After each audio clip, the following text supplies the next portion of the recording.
Today we are looking at the prospering power of love. It's a very good subject. It's one, love is a subject I used to avoid because it always felt like if we say to go out and love your neighbor, that we would not be real genuine about that because we may not like our neighbor. And so it's difficult to claim that we love somebody that we don't really like. And we may feel bad about not liking them, feeling like we're not living up to our highest standards. But if you look at the life of Jesus, I think, according to the Gospels, you'll find many examples of him not liking people. And he had a particular thing about scribes and Pharisees, the religious professionals of his day. He represented the highest thing we can imagine, the spiritual aspect of who and what we are. And he saw people becoming rich off that whole idea. The Pharisees and the Sadducees were among the wealthiest people of his day. And by wealthy, I mean, think of Bill Gates, think of Elon Musk, just probably not as much money as they had, but comparatively speaking, some of the homes they've dug up, that the chief priests owned, lived in, are just fabulous.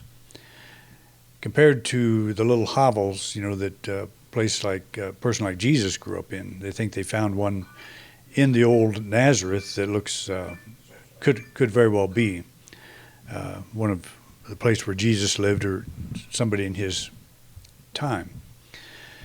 And it looks like a hole basically dug out of the ground. So he was not anti-religion necessarily. He was anti-abuse of religion. He was anti-abuse of positions of power. And we see that today. In fact, we define prosperity by our net worth, how much you're worth. Not necessarily by how aware we are of the presence of God or any of that. And it's a sort of a practical measure, I guess, but we can easily fall into that belief that we are only worth as much as we have. And all of us are, of course, worth a lot more than that. There's no value that can be placed on the human soul. But it's a mindset. It's one that we are born into. It's a culture. It's our environment that we live in. So to get into the spiritual aspect of things, to start looking at spiritual principles when we're talking about prosperity, may seem like a foreign thing, may not seem like it really goes together. How does love fit with finances? How does love fit with careers and all of that? We so often think that the way to really get ahead is crawl over people and accumulate more than they have. I was just listening to a minister last night. He was talking with Raymond Moody, who wrote the book Life After Life, that got this whole near-death thing going. But he said, I have a confession to make. He said, I used to try to accumulate knowledge to outdo the people around me, to show people I was an authority, an expert. And he said, now I accumulate knowledge because I'm interested, because I want to know something. I want to know more things than I know now, not because I'm competing with somebody. So that competition idea is pretty strong in us. We see it in sports. We see it. We'll see it at the Super Bowl. I don't know if I will, but most of you probably will. I'm going to try. But somebody wins, somebody loses, and that's kind of the accepted culture we're in. So we look at love. What does love have to do with prosperity? That's a very important question for all of us to ask. So, for our loved ones, we want to know that love is drawing to them that which is for their highest good and dissolving that which is not. If we hold this principle as the action of love, we can apply it to virtually every area of our life.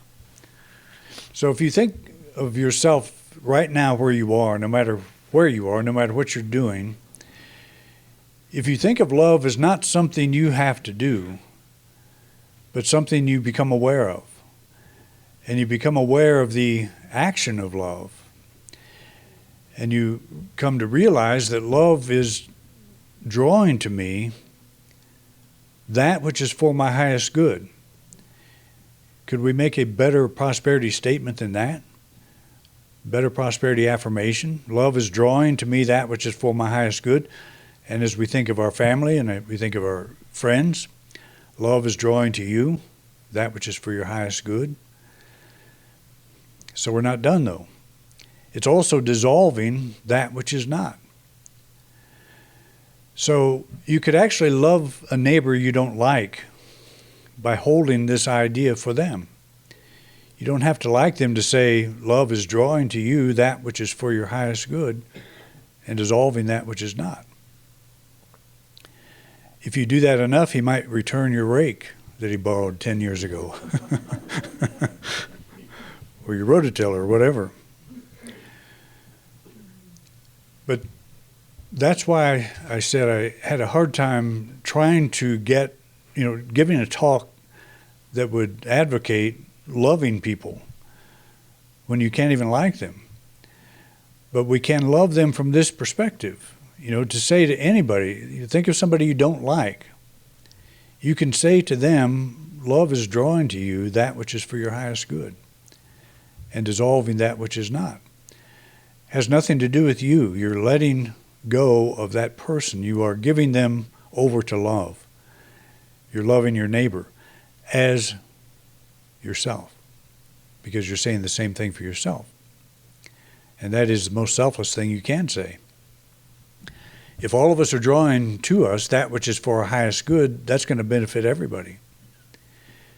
And if love is dissolving that which is not, that's going to benefit everybody as well.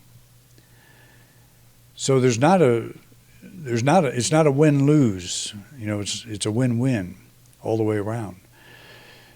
That way we can actually change our thinking instead of resisting, instead of thinking what we don't care for about that person, we can actually give them the blessing of our love. So I can do that. I can do that with people I don't particularly care for. And, when you do this work long enough, you'll run across a couple of those. When you do any work long enough, you'll run across a couple of those. When you show up at a family reunion, you'll run across a few of those.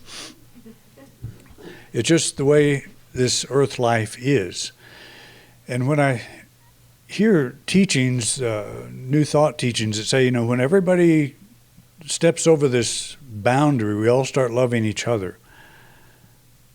That just seems like a non-starter to me. I don't think that's ever going to happen. And I don't know that we'll even be able to do what I'm suggesting here about, giving others the blessing of this idea of love.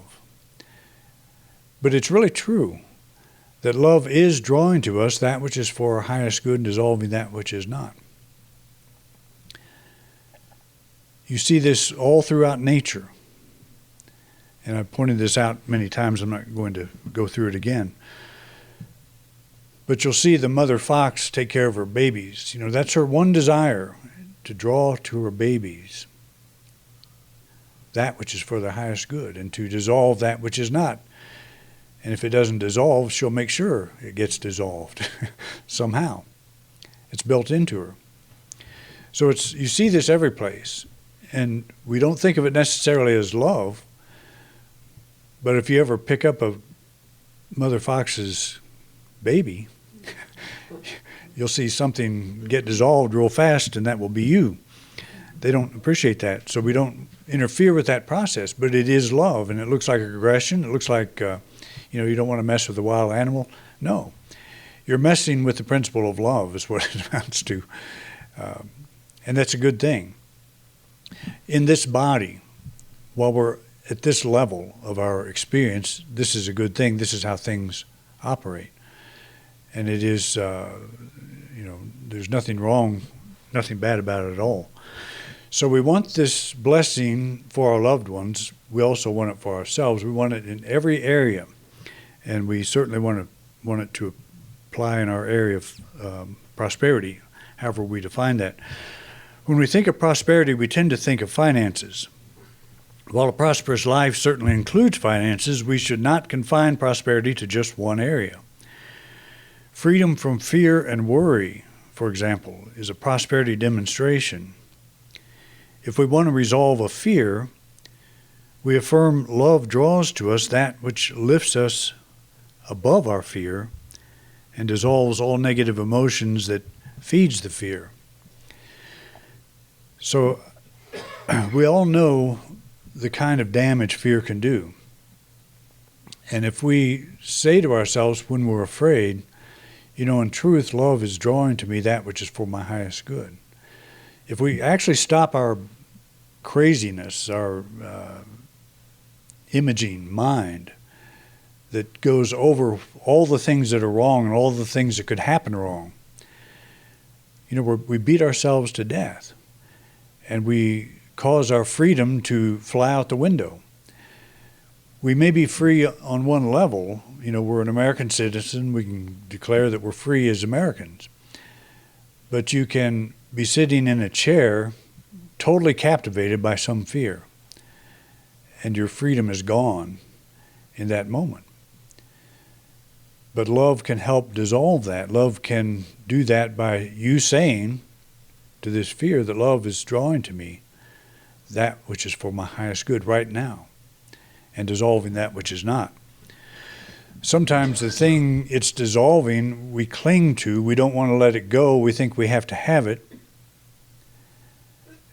Like the fellow I was listening to, the minister I was listening to last night. He said he had to have the knowledge so he could prove to the world that he was an authority. And so if somebody challenged that knowledge, that was a challenge, that was a problem. So he would probably go out. I'm sure we've all done this, we all understand this. You feel your authority's challenged, you go out and try to beef it up, make it stronger.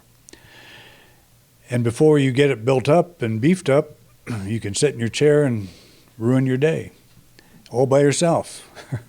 Just by imagining what you've lost. But maybe love says it's time for you to let go of that principle, let go of that standard. Maybe that's not what you're about. Maybe there's something better. So sometimes love dissolves something that might scare you. But it's done because it's holding you back. What you're clinging to holds you back. I found myself in a situation where I was being called upon. I didn't want to be in the situation. I was being called upon to kind of assert myself in a way I didn't really want to do. And so it became a problem. It was like trying to keep your finger in the dike, in the hole of the dike, to keep the flood from coming through. So sometimes the thing that you need to do is the thing you don't want to do.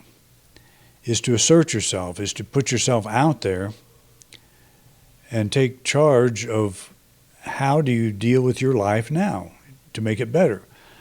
Instead of shrieking away from a responsibility or an obligation, you say, well, I'm here, I'm going to meet this, I'm going to do this. And so what dissolves there is reluctance. The reluctance to give yourself to that moment in a way that makes a difference. If you show up, things will change. If you say, I don't want to be here, and there's all kinds of reasons I don't feel like I can give all of myself to this situation, it'll run over you. So what needs to dissolve is your reluctance. The thing you fear has come upon you, as Job said, and as I say, for good reason. If it doesn't come upon us, we'll never deal with it. If we don't find that we're reluctant to give ourselves to a situation in life, if we're holding back, the reason we're suffering is because we're holding back. Life is saying there's more to you than you're giving at this moment. It's time to give. So what needs to dissolve is not that thing out there that's giving you a hard time. It's your reluctance to deal with it. The funny thing is, you always have the power to do it. You always have the power to bring yourself, more of yourself forward. And it doesn't have to be gangbusters where you're just nuking everything around you. That's kind of how we're trained too. That's how we overcome problems sometimes, is overpower them. But the best way to overpower something is to unleash your power, to say, I'm here, I'm going to make decisions, I'm going to live my life, I'm going to give of myself in this situation. I'm not going to cow down to something saying I don't want to be here, I don't want to do this. So you're here, you're going to do it. And the moment you make that decision, it's like the Red Sea parts. Before you make the decision, you've got Egyptians on one side and you've got a Red Sea on the other. You're between a rock and a hard place. When you say yes to love and yes to life, things open up, the Red Sea opens up. I don't think, actually, historically speaking, that ever happened. But I'm glad they put the story in writing, because it involves all of us. We all know exactly what that feels like, to be between two places we don't know how to deal with. So Moses didn't say become anything different. He just said lift up your eyes, get out of this mindset that you're going to be destroyed, and start giving yourself. Love dissolves things that are not for your highest good. So it opened a path, through the Red Sea. That's the story. And again, I don't care if it happened historically. It happens all the time in me. That's the value of those kinds of stories. So let's not wrestle with history. Let's wrestle with principle, because it's something every one of us can relate to. Is there anyone in this room who has not been the Israelites running from Egypt with a Red Sea in front and an army behind? Have we not also been enslaved by the Egyptians? Just said, we don't like this life, we want to get out of it. And we make this great decision, and it looks like everything's opened up, and then suddenly it changes. I've written about that in some of my books, or one of my books. I don't remember which one even, but every time you make a decision to change your life, you're going to be threatened. You're going to be challenged in some way. Because what does it mean to change your life? It means you're going to open up something more in yourself that you weren't letting out before. And when you let that out, it puts you in a different place. You become a different person, and so you're going to have different issues that come up. And some of those issues look like they're bigger than you are. But the thing that is in you, the spirit that is in all of us, is greater than that which is in the world. That's 1 John, and it's one of those truisms that we should never forget. When I'm feeling small, remember when they, after they get through the Red Sea and wander through 40 years through the wilderness, they come to the promised land. What happens? More problems. They send spies into the promised land. They come back. They say, well, there's some giants there. That's kind of a problem. They see us, and we see ourselves as grasshoppers. And a grasshopper doesn't do too well with giants. I don't know if you've noticed that, but they don't. But there were two of the spies that said, no, that's not true. We were promised this land. And again, forget history. Just think of the principle. There's something in me that's greater than whatever challenge is that's out there. So what the Joshua basically did is said to the people, stop seeing yourself as a grasshopper. Stop thinking of yourself as a grasshopper. Because if you do think of yourself as a grasshopper, you've got problems that you can't handle as a spiritual being. Because you will define yourself that way, you will see people as giants, and you will not be able to deal with it. So the story goes they did get into the promised land eventually. And there's several good lessons along the way. We're not going to get into that. Our faculty of imagination is a wonderful tool that allows us to see beyond appearances, to dream our dreams, and accept that greater good is unfolding even when we do not see it. The imagination can also blow things way out of proportion and create imagined problems that in reality exist only in our own mind. That's what I talked about last week and have several times, is that monster under the bed, the bear under the bed thing. And as I've said, I've actually had more problems with bears under my bed than I have bears in real life. It just doesn't happen, to have, but you can imagine all kinds of things.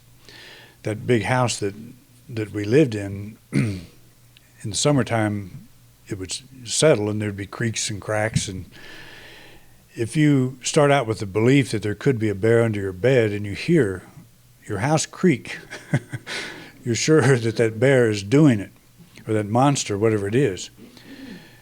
In broad daylight, you could hear the same noise and not even think about it.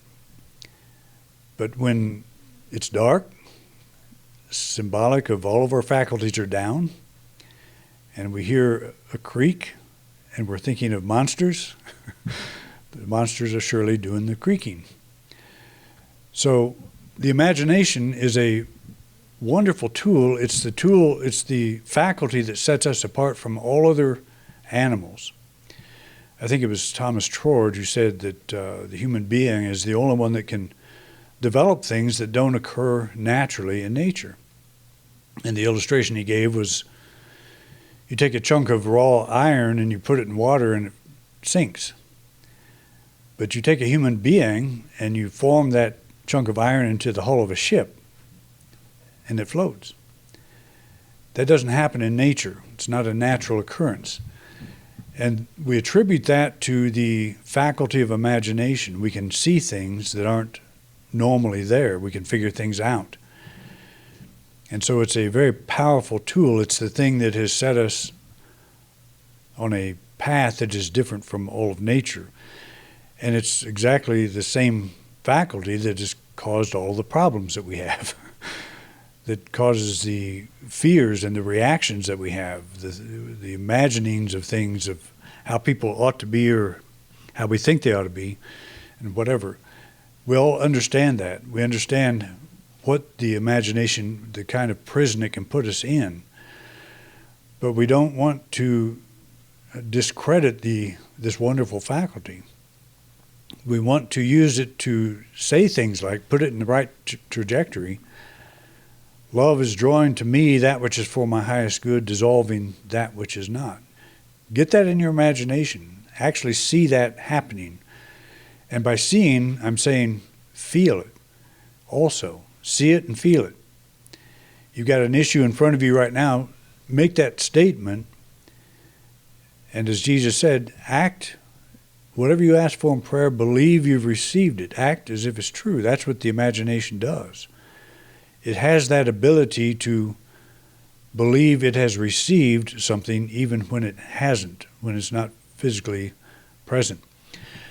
What goes on is this thing that when you take an affirmative approach in yourself and you actually release the negative energy that you're holding, things start changing in your environment that you don't even know about. Again, I think it was Troy that said you could change your mind and something in Japan could start coming your direction, probably through Amazon, but it's not that'd be China, I guess. But I like that idea, that the moment you change your mind, the world starts changing. And you don't even know what that might be. You don't know how that could be happening. But that's where faith comes in. We talk about having faith. And faith is the substance of things hoped for, the evidence of things not seen. So that's a very important principle to hold in our thoughts. A prosperous life is one that is free of the terrors generated by our negative imagery. We apply the principle of love by bringing our imagination under control.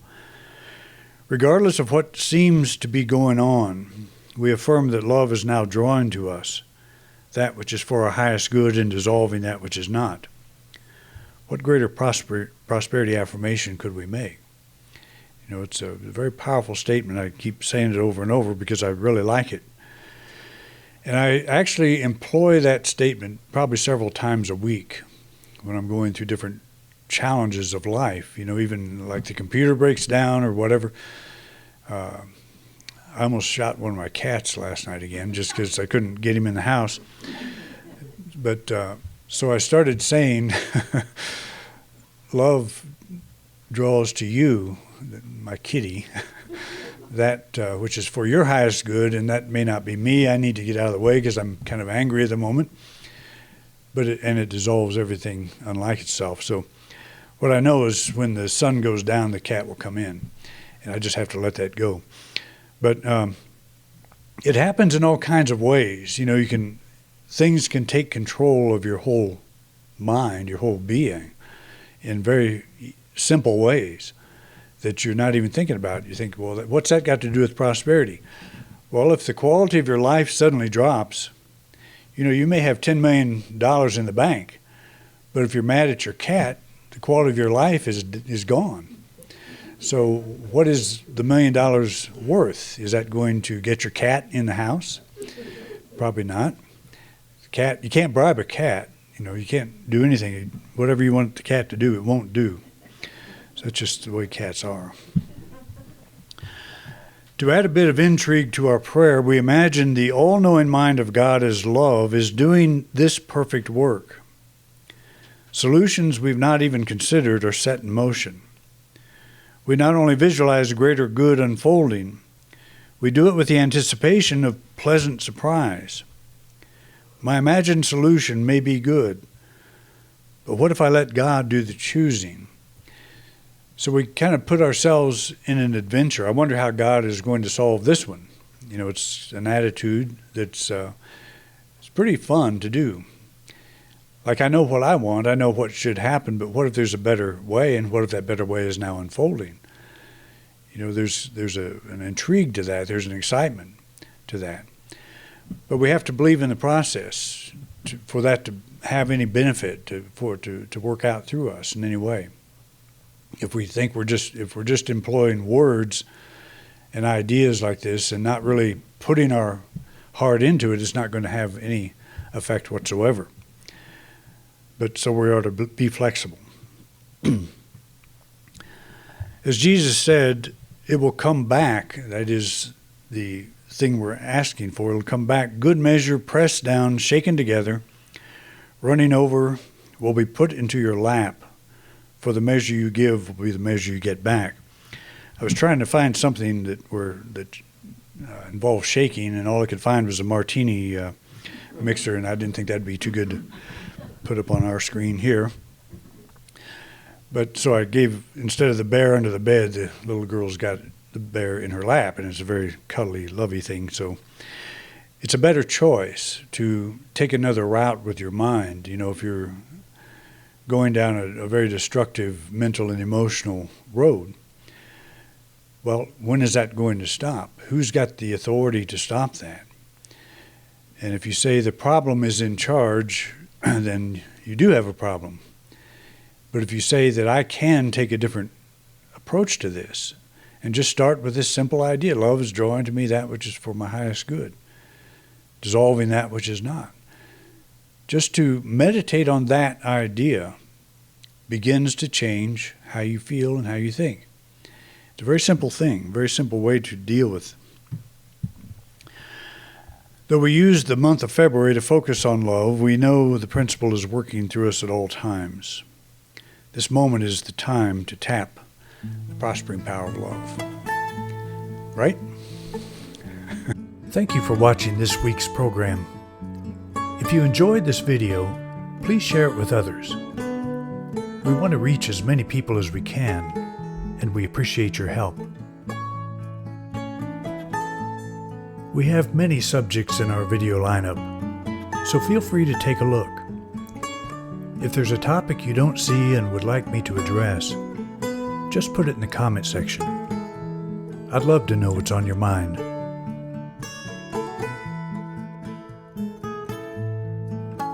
Thanks again for your interest in independent unity, and have a wonderful week.